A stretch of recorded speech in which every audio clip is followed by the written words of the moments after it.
Si vous ne demandez pas, il n'y aura pas d'avocat.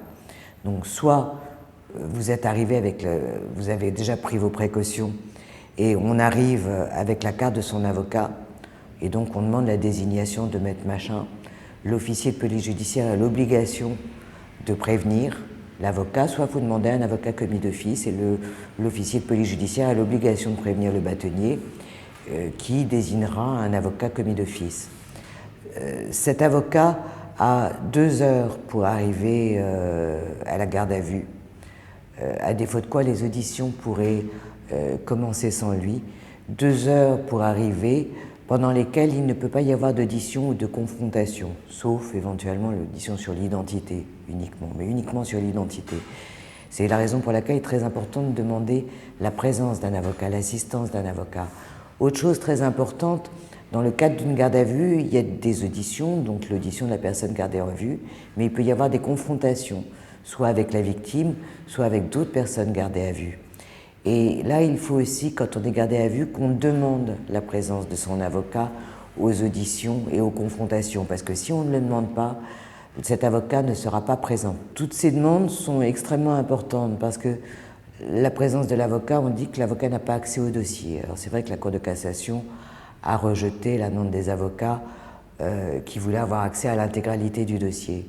Sauf que quand on arrive dans une brigade, dans un commissariat, ou même à la gendarmerie, puisqu'il n'y a pas que les officiers de police judiciaire, il y a les officiers de gendarmerie, on est tout de suite informé des faits qui vous sont reprochés, on a tout de suite au moins un procès-verbal d'audition, et on prend tout de suite contact avec un officier de police judiciaire, chose que vous ne pourrez pas faire, vous. Donc on peut discuter un minimum.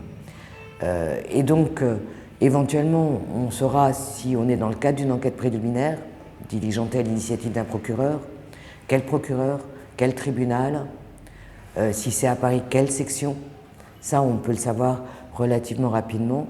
Et si c'est une commission rogatoire, on saura aussi quel est le juge d'instruction qui a diligenté la commission rogatoire.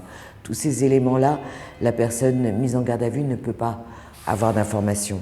Et il faut savoir aussi que on peut arriver à avoir ces informations parce que dans la loi de 2011, ça existait, mais de manière beaucoup plus confidentielle. L'avocat est soumis à une obligation de secret absolu, c'est-à-dire qu'il ne doit faire état à personne, ni de la garde à vue de son client, ni des auditions et entretiens, ni même de la qualification, à personne. Dès que l'avocat arrive, il a le droit de s'entretenir immédiatement avec son client gardé à vue. Cet entretien s'effectue dans la durée maximum de 30 minutes. Donc c'est chrono en main, on vérifie, c'est 30 minutes. Si l'avocat arrive en cours d'audition, c'est-à-dire que si, compte tenu de l'urgence, les auditions ont dû commencer avant l'arrivée de l'avocat, alors là, il faut le savoir parce qu'il n'y a que la personne mise en garde à vue est seule, il n'y a pas encore d'avocat. Quand on lui apprend qu'il y a un avocat, elle doit demander immédiatement à s'entretenir avec son avocat parce qu'elle a le droit à son entretien de 30 minutes. Et donc, l'officier de police judiciaire a l'obligation de suspendre toute audition ou confrontation dans l'attente de cet entretien. En revanche, il faut vraiment que le gardé à vue le demande. S'il ne le demande pas, ça continue. Donc, ça, c'est à savoir parce qu'on ne le sait pas. Il faut aussi savoir deux autres choses qui sont un peu plus inquiétantes, mais qui malheureusement font partie des textes, c'est que sur décision motivée du procureur, compte tenu de l'urgence et des circonstances de l'enquête, la présence de l'avocat à la première heure de la garde à vue peut être reportée de 12 heures. Donc vous pouvez éventuellement être entendu dans les 12 premières heures, hors présence de l'avocat.